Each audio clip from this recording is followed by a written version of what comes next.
Bersama anda, saya Jusien di saluran Gaya Hidup Sehat. Isu yang disediakan hari ini adalah mengenai obesiti.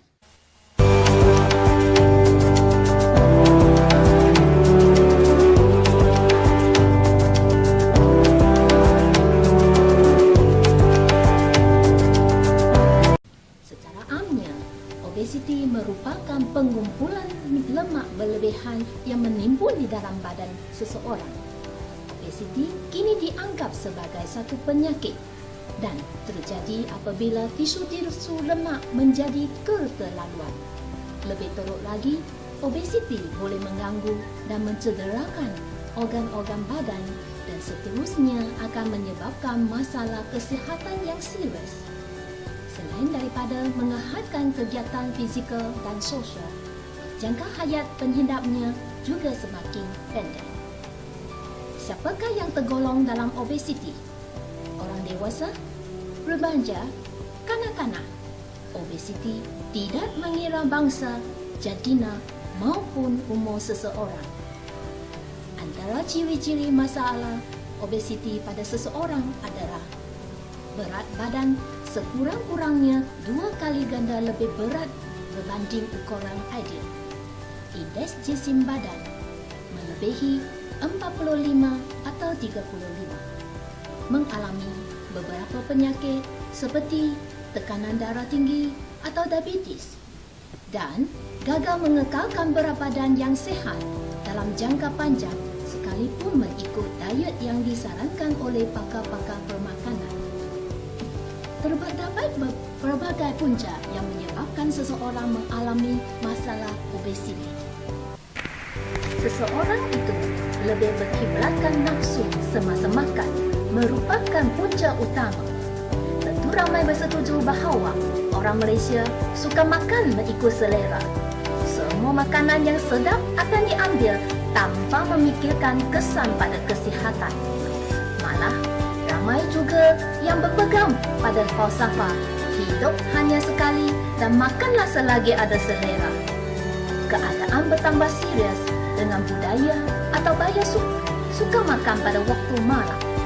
Restoran dan gerai-gerai yang dibuka 24 jam telah menikmati ramai orang menghabiskan waktu santai mereka makan dan minum sehingga lewat malam.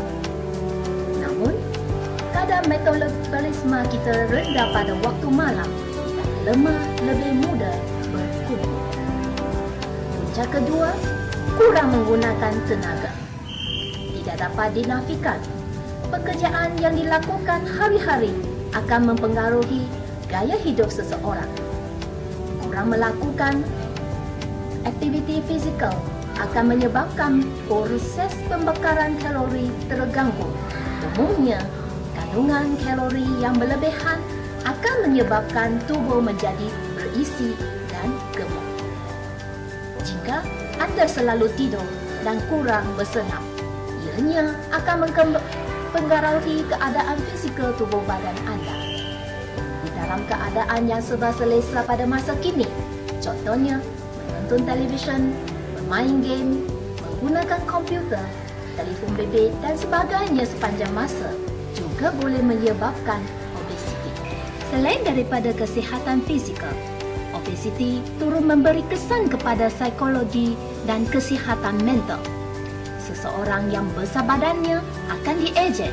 Kesan diejek mungkin membawa kepada masalah hidup yang menjejaskan tahap kepuasan hidup individu yang berbadan besar. Obesiti juga boleh meningkatkan masalah sosial.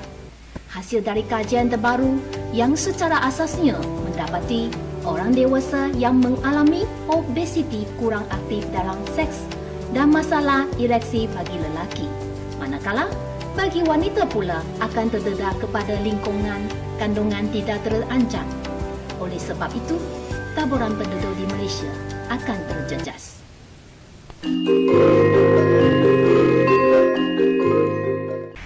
Apakah tindakan wajar yang patut diambil untuk membendung obesiti daripada terus menular?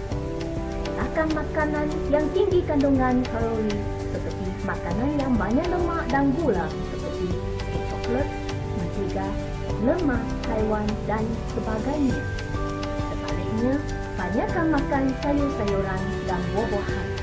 Kurangkan mengoreng makanan dan banyakkan makanan yang direbus dan dibakar. Kedua, amalan senaman yang efektif.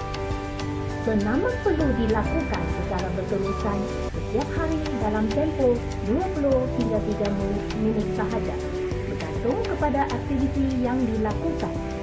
Sebaliknya, amalkan senaman selama 15 minit setiap hari daripada bersenam selama 2 jam tetapi hanya seminggu sekali.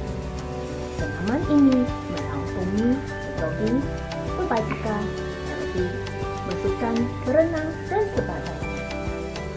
Anda boleh melakukan aktiviti kerja rumah yang mengeluarkan peluh seperti mengemas rumah, mengomok lantai atau mencuci kereta dan aktiviti lain yang dirasakan sesuai dengan keupayaan anda.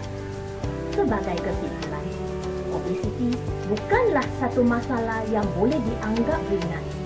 Obesiti membawa kesusahan dan mengancam kesihatan kita. Memandangkan kesan akibat obesiti adalah berbahaya, mereka yang terlibat perlu mengambil langkah-langkah yang sewajarnya untuk menjaga kesihatan tubuh badan mereka.